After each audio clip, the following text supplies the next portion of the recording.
Hemos comenzado de la semana pasada a ver lo que llamamos el corazón religioso, sus características y el efecto que tiene la religiosidad en el corazón del hombre. Hemos visto que hay una oscuridad en el corazón del religioso. Estos se conducen por medios legalistas, son corazones orgullosos, buscando siempre su autoexaltación, su autojustificación. El gran problema del legalista es el pecado que comete en contra de Dios. La transgresión del religioso, habíamos dicho, es distorsionar el carácter amoroso de Dios al dar sus leyes, al dar sus mandamientos. Específicamente en este conflicto, en esta controversia, qué cosas eran permitidas y qué cosas no eran permitidas en el día de reposo. Brevemente vimos que el judío había aumentado toda una serie de reglas que la palabra misma no contemplaba acerca del día de reposo, y lo había convertido más que nada en una carga pesada para el pueblo. Así que de esta manera el religioso o el fariseo cree que está espiritualmente por encima de lo demás y por ende está confiado de que tiene el favor de Dios porque él se lo ha ganado. Lo que debía significar un día de gozo, como era el día de reposo, debía tener descanso físico y procuraba elevar el corazón a la adoración de aquellos que Dios había liberado. Muy rápido pasó a ser un día de opresión. Y leímos el mandamiento en Deuteronomio, y es bien claro, dice: acuérdate de que fuiste esclavo en Egipto y que el Señor tu Dios te sacó de allí con mano fuerte y brazo poderoso. Por eso el Señor tu Dios te manda a observar el día de reposo. Así que habíamos visto como el indicativo, ya para los que tenemos cierto tiempo aquí sabemos lo que es el indicativo, lo que Dios ha hecho a favor de su pueblo, nos lleva a la obediencia por gratitud. El indicativo, que es lo que Dios ha hecho a favor de nosotros en Cristo, nos lleva a obedecer por gratitud. Nos lleva primero a contemplar el corazón del Padre, su carácter amoroso, y de esta manera, con actitud de agradecimiento, cumplir lo que Él nos manda. Cumplir por obligación, cumplir como un medio para ganarnos el favor de Dios, es religiosidad. La respuesta del cristiano es la obediencia, entendiendo la gran obra y el sacrificio de Cristo a favor de él o de ella. Algo que es necesario que contemplemos es que el Nuevo Testamento, en su gran mayoría, son una serie de indicativos que nos llevan a contemplar el corazón de Dios el Padre, de su obra redentora en Cristo Jesús a favor de nosotros, y así poder cumplir con los mandamientos, así poder cumplir con los imperativos, con lo que requiere Dios como respuesta de su pueblo. Así que la obediencia del hombre es la respuesta al amor que ha experimentado el Padre. No es al revés. No obedezco para que Dios me ame, pero porque Dios me ha amado, obedezco. Y en el Antiguo Testamento es muy diferente. Hay muchos que quieren separar el Antiguo Testamento del Nuevo Testamento. Nunca existió la separación realmente, ni los versículos ni los capítulos. Se hace para una facilidad en la lectura. Pero hay iglesias, y lo he escuchado, que dicen: nosotros no predicamos al Dios del Antiguo Testamento porque es un Dios riguroso. Bueno, si no predicas al Dios del Antiguo Testamento, no conoces a Dios. Porque en el Antiguo Testamento no es diferente. El obrar de Dios el Padre en su gracia muestra su favor a su pueblo. Y eso está en toda la página del Antiguo Testamento. Ahora el religioso, el fariseo, el legalista distorsiona esta gracia y la desecha para querer pretender ganarse por él mismo, cumpliendo los imperativos, los mandatos. De esa manera se quiere ganar lo que se nos es concedido por gracia. Ahora, algo que debió haber resultado sorprendente para los testigos del pasaje que leímos la semana pasada es que Jesús califica de ignorantes a los fariseos. Como si fueran ignorantes de la Escritura. Él les dice, ¿nunca han leído? ¿No habéis leído? Y eso define muy bien al religioso. La ignorancia acerca de las Escrituras era la causa inmediata de su error. Y esa es la condición en la que muchos se hallan el día de hoy. Por eso le suman tradiciones de hombres como si estas tradiciones fueran infalibles. Asuntos que la Escritura no contempla. Y la iglesia del día de hoy sufre estos mismos síntomas, llevando toda una serie de prácticas apartadas de la Escritura. Y solo por mencionar una, es el mal uso de la manera opresora como carga que se usa la santidad. Es como una lista de cosas que no se deben hacer, cuando en realidad la santidad es la respuesta orgánica y es lo que debe anhelar el creyente en vista del favor que ha recibido.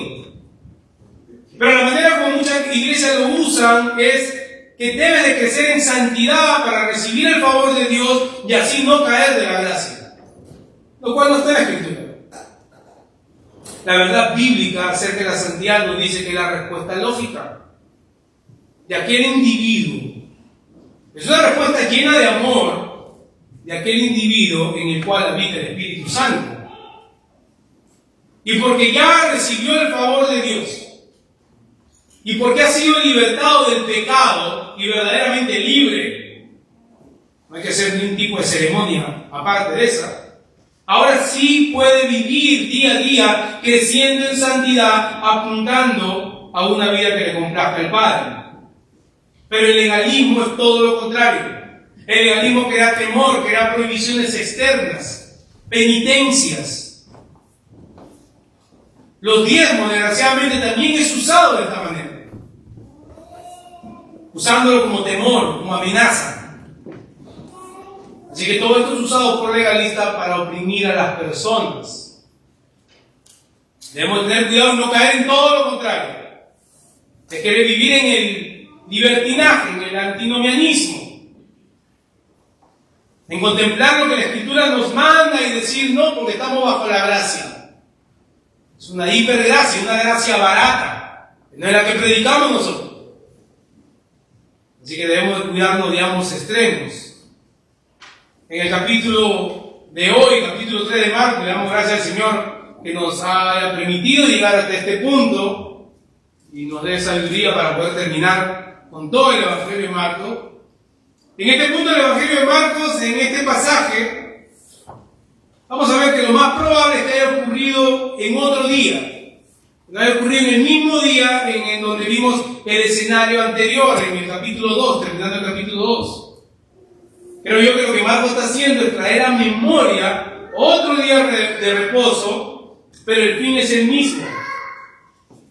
Dejarnos ver a nosotros y a la audiencia original los peligros de caer en el legalismo. Y esta vez, de manera fascinante, Marcos nos da un contraste tan visible entre el corazón de los fariseos y el corazón de Jesús.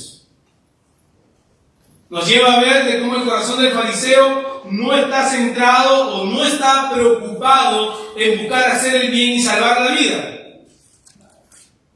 El versículo 4 bien claro lo dice. Así es que en esta tarde tendremos dos encabezados bastante sencillos que nos va a permitir ver lo que está pasando aquí. Primero, vamos a ver el corazón del fariseo revelado, versículos 1, 2 y el versículo 6.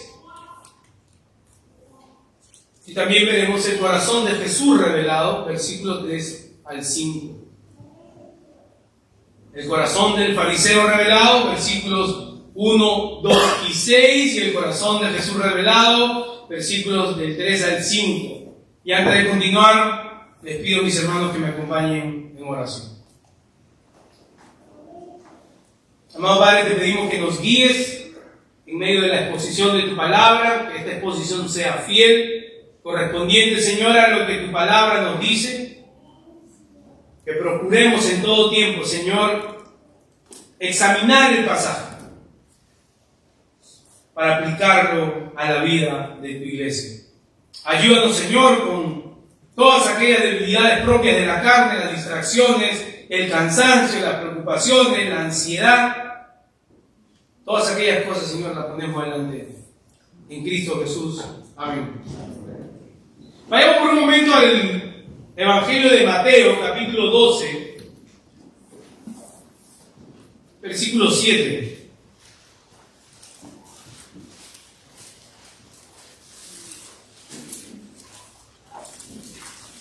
Mateo 12, versículo 7 dice lo siguiente: pero si ustedes hubieran sabido lo que esto significa, misericordia quiero y no sacrificio, no hubieran condenado a los inocentes, porque el Hijo del Hombre es Señor del día de reposo. Estas son las palabras que el Señor Jesús le ha dicho a los fariseos cuando ellos fueron a culparlo de por qué sus discípulos estaban arrancando espigas. Es lo que habíamos visto la semana pasada. Y Jesús los acusa de algo grave.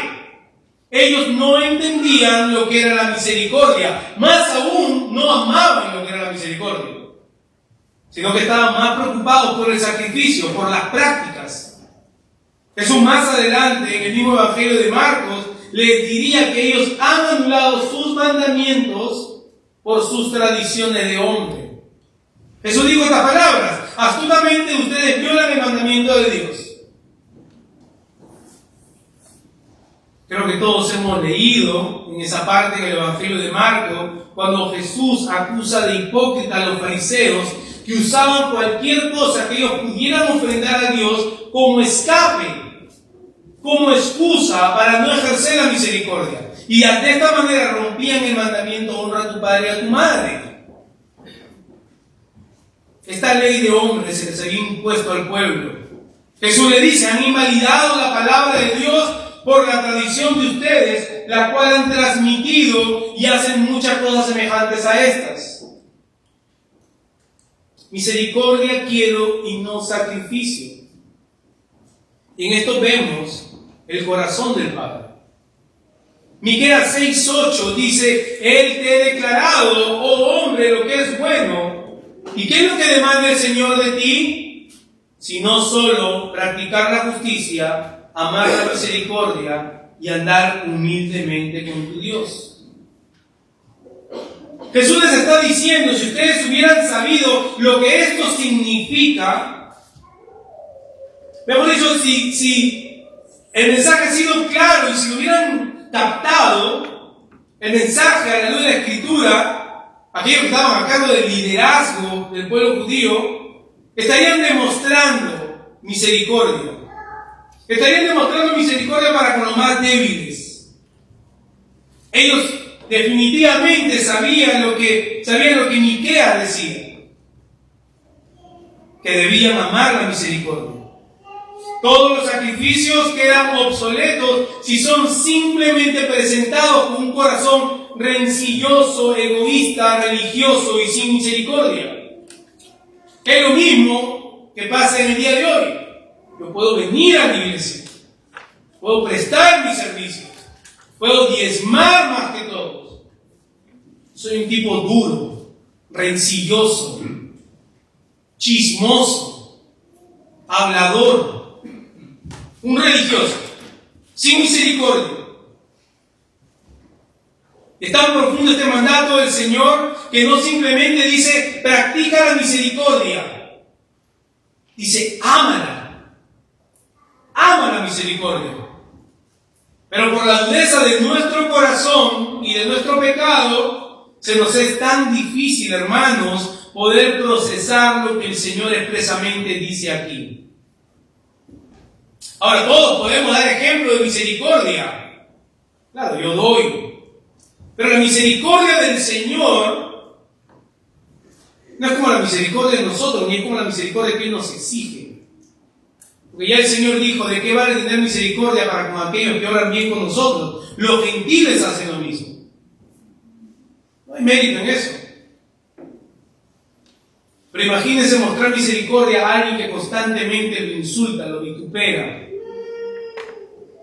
Es así como el Señor mostró misericordia para con nosotros, porque éramos sus enemigos, y no nos ha pagado conforme a nuestros pecados. Nosotros queremos mostrar misericordia / juicio. Sí, yo te perdono, ¿no? Pero debes hacer esto. Así que por nuestro pecado y la dureza de nuestro corazón, se nos es difícil entender lo que realmente en palabras sencillas el Señor está comunicando. Ama la misericordia. La única manera de evaluar si amamos la misericordia es si estamos constantemente, hermano, mostrando misericordia para con aquellos que son más débiles que nosotros. Y esto me debe llevar a hacer un alto en mi vida y examinar mi corazón. Debo preguntarme si estoy propenso primero a dar toda una serie de reglamentos o si primero busco ver el corazón de la persona. Sacrificio sin misericordia es hipocresía ante los ojos de Dios, hermano. Esos no son los sacrificios que aquí queremos. Nosotros podemos decir, y lo hemos aprendido, podemos decir que amamos al Señor con todas nuestras fuerzas, pero la evidencia de ese amor para con Dios es que nos amamos mutuamente. Es porque ejercemos la misericordia.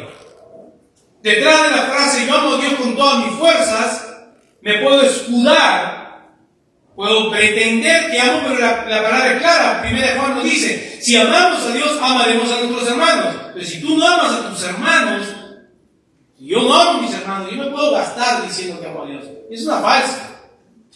Una farsa, ¿no? Salmo 51 es un salmo muy conocido, escrito por David. Nos muestra claramente, hermanos, que la base para un corazón lleno de misericordia es un corazón que ha recibido misericordia. Alguien que ha probado la misericordia de Dios, habiendo venido a Él con un corazón contrito y humillado, será un corazón que muestra misericordia. Este corazón contrito y humillado Dios no rechaza. Y tal corazón es un corazón que ama la misericordia. ¿Por qué? Porque la ha disfrutado, porque la ha recibido. La única manera de contemplar la misericordia de Dios es contemplando la gravedad de nuestro pecado. Y no hay otra forma. No es que Dios te encontró a la mitad del camino. No es que Dios te tiró el salvavidas y tú te estabas ahogando y ahí estaba el salvavidas, le diste un par de braciadas y agarraste el salvavidas. Estabas muerto. Muerto. No importa si nadaste 100 metros planos, si el otro nadó 300 metros planos y el otro nadó 1000 metros planos, los tres estaban muertos y bien muertos. Y si no contemplamos la gravedad de nuestro pecado, la gravedad de la condición en la que Dios nos halló, no vamos a mostrar misericordia. El Señor también muestra esta clara misericordia en la parábola del buen samaritano, que pinta de cuerpo entero a los religiosos, a los fariseos, donde el menos indicado, un samaritano, y sabemos el trasfondo entre samaritanos y judíos, muestra una misericordia que ellos debieron demostrar. Aquellos que lideraban el pueblo debieron mostrar la misericordia que un simple samaritano, enemigo de ellos, mostró. Santiago va más allá, aún cuando nos habla del pecado de la parcialidad. Porque el juicio será sin misericordia, dice Santiago, para el que no ha mostrado misericordia. La misericordia triunfa sobre el juicio. Una persona que constantemente falsa misericordia posiblemente no la ha experimentado o no medita en ella. Y es por esta razón que Jesús, al reprender a los fariseos, porque ellos ponían sus tradiciones por encima de los mandamientos, les dice: este pueblo con sus labios me honra, pero su corazón está lejos de mí. Quiere decir esto entonces, hermanos, que es más importante la necesidad de mostrar misericordia que escuchar el Evangelio. Definitivamente no, hermanos, eso no es lo que estamos diciendo aquí. Porque nosotros hemos leído la palabra de Cristo cuando él dijo que él había venido a predicar, que el reino se había acercado y había venido a predicar del arrepentimiento. Y sin el claro mensaje del Evangelio no puede haber arrepentimiento. Así que la verdad del Evangelio nunca debe ser comprometida por mostrar misericordia, pero debe ir acompañada de misericordia, debe ir adornada de la misericordia. Eso es lo que se requiere. Así que esta reprensión que los fariseos reciben de parte de Jesús, que en el día de reposo estaban aún más preocupados por su propia tradición que por amar la misericordia, no amaban la misericordia para con aquellos que necesitan la misericordia. Ahora Marcos nos mueve a un escenario diferente, pero vemos que en la dureza de sus corazones estos fariseos aún no han aprendido la lección. Es más, el corazón del fariseo va mostrando su pecaminosidad de manera creciente, acreciendo, ¿no? Una palabra en el ámbito musical. Al final vemos que se declaran enemigos de Cristo. Y es lo que dijimos al principio, que el religioso es enemigo del Evangelio. Así que vamos a ver de qué manera entonces el corazón de los fariseos se ha revelado. Versículo 1 nos dice: otra vez entró Jesús en la sinagoga y había un hombre que tenía seca una mano. Y otra vez entró Jesús en una sinagoga, el lugar de reunión aparte del templo, lo hemos visto ya un par de capítulos atrás, en donde se reunían los judíos, tanto hombres como mujeres, para leer la ley. Esto era una asamblea, y ahí entra Jesús. Y dice que ahí había un hombre que tenía seca una mano, y nosotros posiblemente no entendemos lo que quiere decir seca una mano. Lo que quiere decir esto es que había un hombre que tenía una mano con parálisis, que no podía moverla, tenía entumecida. Eso es lo que quiere decir. No tenía movimiento en esta mano. Ahora, ¿qué de malo hay que alguien esté en una sinagoga con una enfermedad?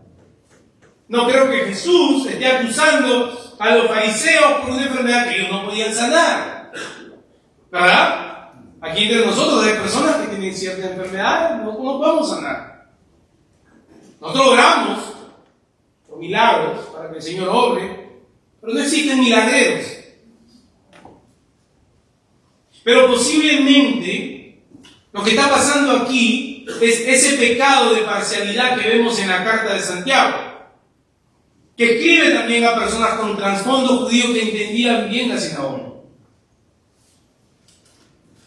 Así que le deja ver la gravedad de este pecado de parcialidad, de poner en diferentes categorías, no solamente según quién tiene más, es lo que vemos en Santiago, sino también recuerden que la enfermedad estaba muy ligada al pecado. Así que cualquier persona con una enfermedad era apartado, era excluido, era visto como un ciudadano de segunda o tercera categoría. Así que posiblemente, y creo yo que lo más posible, es que este hombre que tiene seca la mano, que tiene una parálisis en la mano, es un hombre que está por ahí en un rincón. Está escondido por allá para que nadie se le acerque. No vaya a ser que se le salte el pecado. Así que tenemos este hombre con parálisis, y mientras tanto, ¿qué hacían los fariseos? Estaban activamente y se tenían los ojos encima de Jesús. Dice el versículo 2, y le acechaban para ver si en el día de reposo le sanaría. En esta actitud de los religiosos, la vimos la semana pasada, al constante acecho, con el dedo acusatorio. Su religiosidad era mayor que cualquier necesidad que estaba ante sus ojos. No había misericordia alguna. Quizás leemos Marcos y no nos queda muy claro de qué manera lo acechaban, pero Mateo nos dice que le preguntaron explícitamente si era lícito sanar en el día de reposo. Y por otro lado, el Evangelio de Lucas nos dice que estos fariseos lo miraban atentamente, estaban así. ¿Para qué lo miraban atentamente? Dice, para ver si él le sanaría. ¿Entendemos lo que está pasando, hermanos? Los fariseos reconocían el poder sanador de Cristo. A estas alturas no cabía duda en su mente, porque ellos querían ver si Jesús lo sanaba. No si era posible para Jesús sanarlo. Ellos daban por sentado que Jesús lo podía sanar. Ellos querían ver si Jesús rompería la tradición de los hombres. Es como aquel esposo o aquella esposa que ve que su cónyuge ahora es cristiana, hay un cambio. Dice, wow, lo que él o ella está haciendo le está ayudando. Pero simplemente se mantiene sigilosamente viendo si cumple o no cumple. A la iglesia que va, la cambió. Pero ahora, yo hasta ahí no. Es la misma actitud.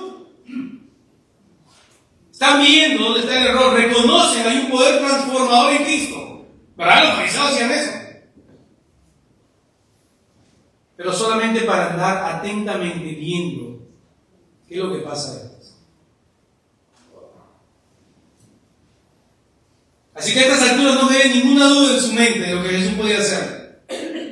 Pero esto iba en contra de quién eran ellos, del poder que ellos habían adquirido, de la manera como se habían posicionado por encima del resto del pueblo.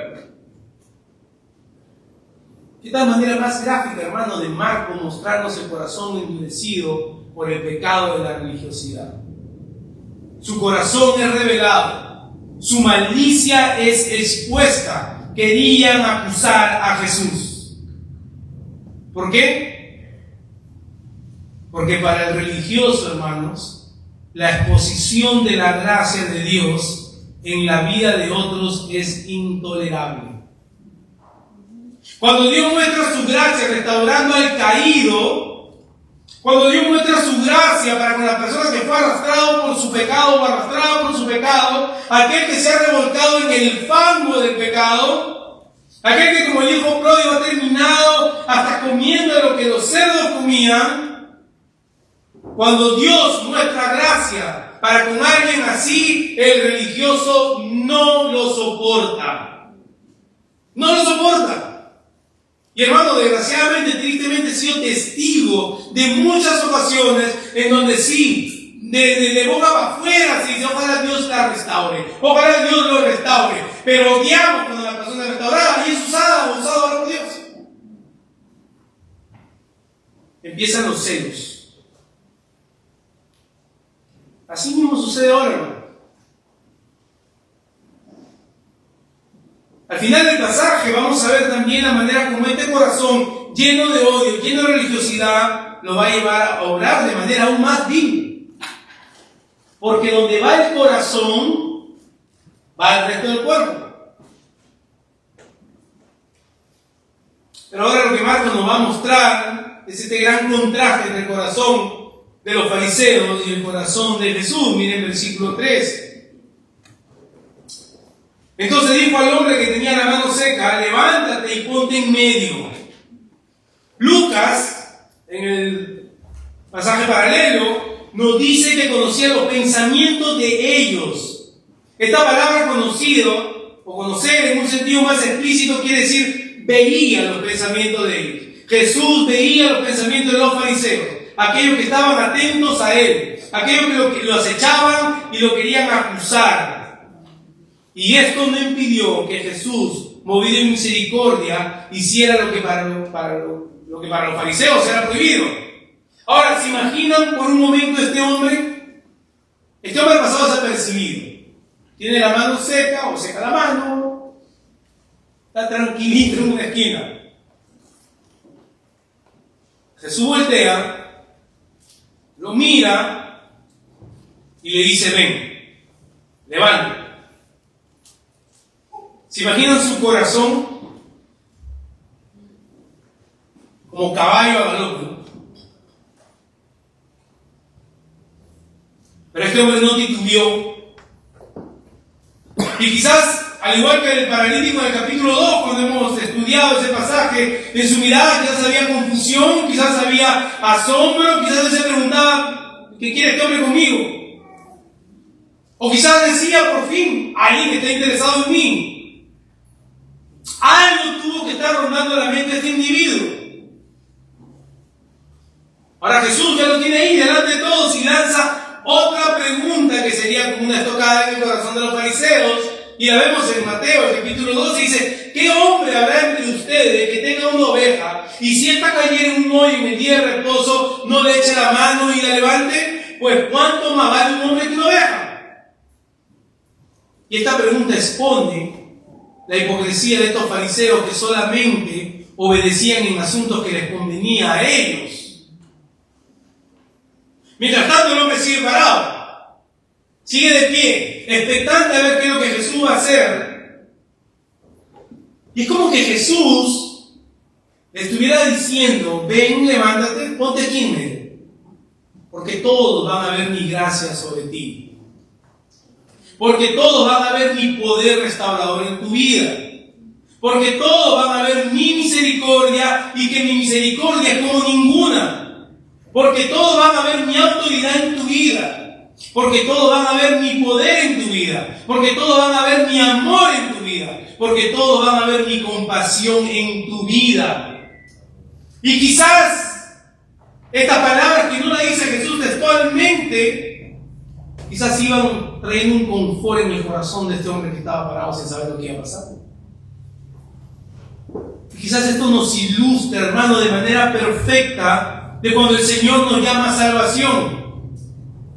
Quizás esta escena nos muestra el día que el Señor en su misericordia nos llamó y no entendíamos mucho, no entendíamos nada quizás. Mucho menos entendíamos lo que el Señor era capaz de hacer en nosotros. Quizás estábamos como este hombre. Pero cada vida restaurada, hermanos, es un testimonio vivo de la gracia de la cual hemos sido beneficiados. Amén. Este hombre no hizo nada. Este hombre no se ganó nada y no tenía ni cómo hacer nada. Cristo lo ve, y estoy seguro que no era el único con una enfermedad ahí, pero lo llama personalmente a él, así como te llamó a ti, así como me llamó a mí. Él solo obedeció al llamado de la autoridad de Jesús. Y de esa misma manera Cristo nos llamó. De la misma manera Cristo nos vio con ojo de misericordia. Sí, oh hermanos, pero nosotros no teníamos una mano paralizada. Nosotros teníamos toda nuestra alma paralizada. Muerta. Muerta sin poder ni siquiera tomar una decisión en pos de buscar a Dios. No teníamos seca la mano. Éramos lo del valle de huesos secos, paralizados en nuestro pecado, imposibilitados, inhabilitados de cambiar nuestra condición por nosotros mismos. Y es Él, hermanos. Es Él que nos dijo: levántate, ponte en medio, yo te voy a dar vida. Y es lo que ha hecho con cada uno de nosotros. Versículo 4 quizás nos muestra ya la pregunta del knockout, ese gancho izquierdo-derecho que tumba al boxeador. Y dice: ¿es lícito en los días de reposo hacer bien o hacer mal? ¿Salvar la vida o quitarla? Pero ellos callaban. Y debió haber habido un rotundo sí. Debió haber habido un rotundo sí entre todos los que estaban presentes. Sí, claro que sí, debieron decir todos. Debemos hacer bien. Debemos escoger la vida y no escoger la muerte.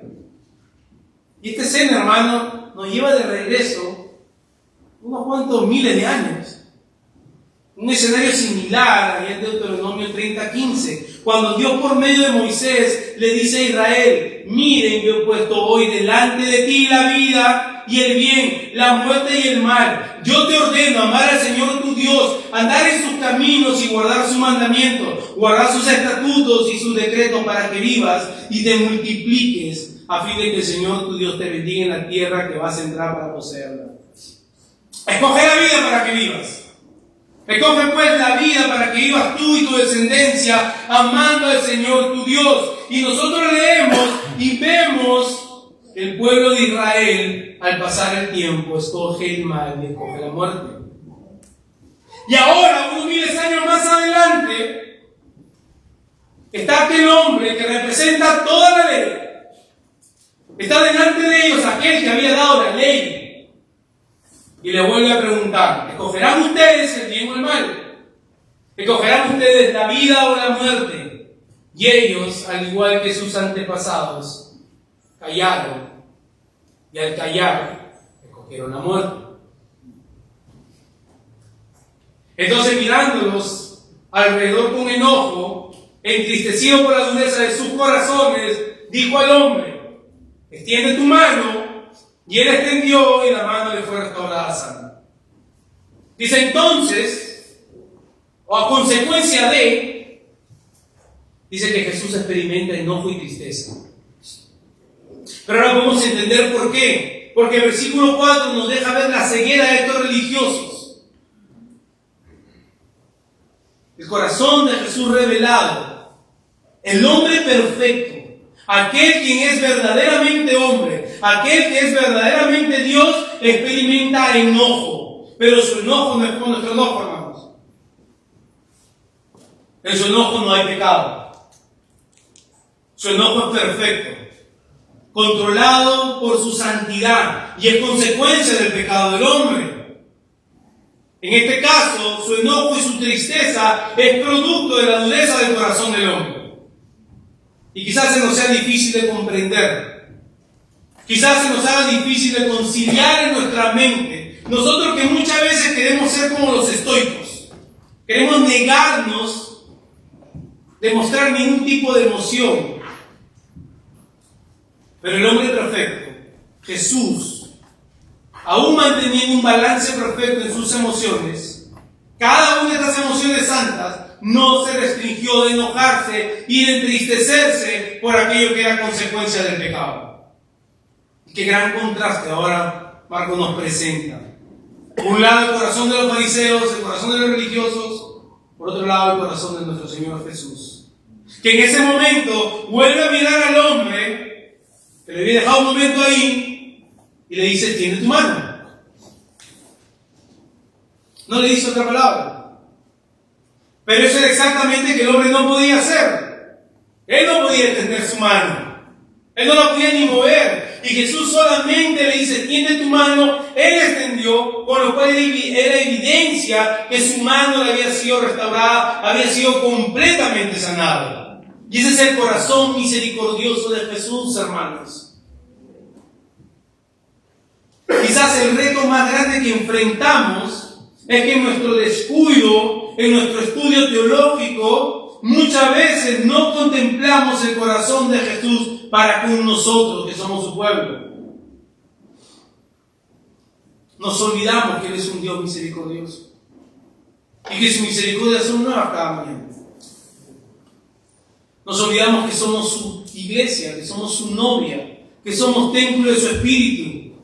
Y muchas veces queremos volver al concepto religioso de que tenemos que hacer algo para ganarnos puntos con Dios. Cuando fallamos, corremos de una vez a la lista de cosas que no hice y ahora tengo que hacer. Eso, hermanos, es escupir la cruz de Cristo. Después de este evento, Marcos nos presenta un nuevo ambiente. Ahora todos los fariseos cayeron de rodillas en gran temor y creyeron, ¿verdad? No es lo que sucede. Y salieron los fariseos y tomaron consejo con los herodianos contra él para destruirle. Su pecado los mantenía ciegos. Y así como el faraón, que después de haber visto todas las obras por parte de Dios, por medio de Moisés, y él endureció su corazón, Dios lo entrega un corazón endurecido, Dios endurece el corazón del faraón, así estaban los fariseos. Pero hoy, en el día de hoy, hay personas que andan buscando una serie de milagros baratos, profecías engañosas, pero que tienen igual un corazón endurecido. Porque nada de estas cosas harán que vean y odien su pecado. Nada de estas cosas que ellos piden, profecías, señales, milagros, y cuánta cosa va a hacer que odien su pecado y vengan al Señor, a menos que la palabra del Señor sea predicada y a menos que sean expuestos al Evangelio y el Señor los llame como autoridad. El pecado de estos fariseos lo lleva a asociarse con los herodianos, que de por sí sorprendentemente eran sus enemigos. Y se unen para destruirle al Señor. Hay un dicho que dice que el enemigo de mi enemigo es mi amigo. Parece que ellos le dieron una buena aplicación a esto. Así que vemos cómo el clímax de un corazón de estos religiosos ahora los lleva a querer destruir a Jesús. Y notemos, no es que lo querían frenar, no es que simplemente lo querían boicotear, querían asesinarlo. Pero el Señor sabía que para esto había venido. Él sabía el gran costo que tenía que pagar por el rescate de nuestras almas. No, hermanos, Él no fue un simple revolucionario. Yo tenía un amigo de la revolución en Nicaragua y me decía, Jesús fue un revolucionario. Y hasta ahí no va a llegar. No, Él vino a sustituir a cada pecador, a cada oveja que Dios el Padre le había dado desde la eternidad. La realidad, hermano, es que muchos de nosotros podemos mostrar aún marcas de un corazón religioso. Podemos aún estar sufriendo las consecuencias de haber vivido una religiosidad. No olvidemos, hermanos, que la única manera de mantenernos amando la misericordia es recordando la misericordia que hemos recibido. Pero si ignoramos esta gran misericordia con que Dios nos amó, aun cuando estábamos muertos, se nos va a hacer muy difícil, se nos va a hacer imposible, hermanos. Sin mirar la cruz, se nos va a hacer imposible amar la misericordia. Y quizás debiéramos examinarnos haciéndonos algunas preguntas. ¿En qué áreas de mi vida aún muestro actitudes religiosas? Y si estoy consciente de ello o no. ¿De qué manera puedo distinguir